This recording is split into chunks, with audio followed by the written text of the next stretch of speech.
नगर में राजा के यहाँ पुत्र पैदा हुआ।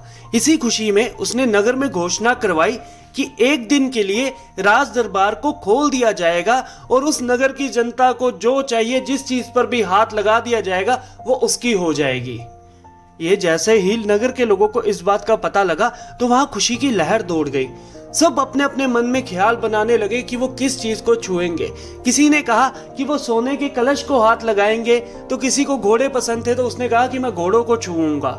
अगले दिन राज दरबार खोल दिया गया और सूरज की पहली किरण के साथ ही लोगों का वहां पर आना जाना शुरू हो गया। अंदर दरबार में रश पड़ गया। राजा ने अच्छे से उनका स्वागत किया और अपने सिंहासन पर बैठ गया। देखते ही देखते वहां का नजारा बदल गया।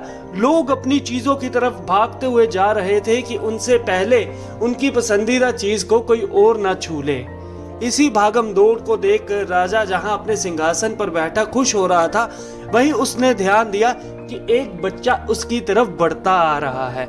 जितनी देर में राजा कुछ समझ पाता, उतनी देर में ही उस बच्चे ने राजा को छू लिया। तो राजा के ऐलान के हिसाब से अब राजा उस बच्चे का हो चुका था और जो भी चीजें उस राजा की थी वो भी उस बच्चे की हो चुकी थी।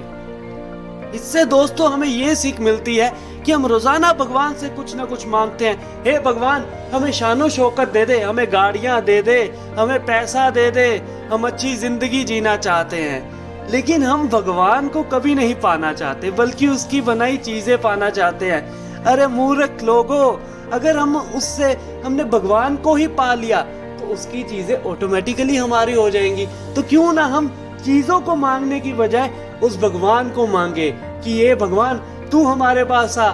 जब वो आएगा तो जो चीजें उसने हमें देनी है वो वैसे ही हमें मिल जाएंगी। तो दोस्तों, मैं आपको बताना चाहता हूँ कि कहानियां हमारी जिंदगी में बहुत ही जरूरी रोल प्ले करती हैं। तो बताइए इस कहानी से आपको क्या सीख मिली, और कमेंट बॉक्स में कमेंट कीजिए। जल्द ही मिलते हैं नई कहानी के साथ। जय हिंद।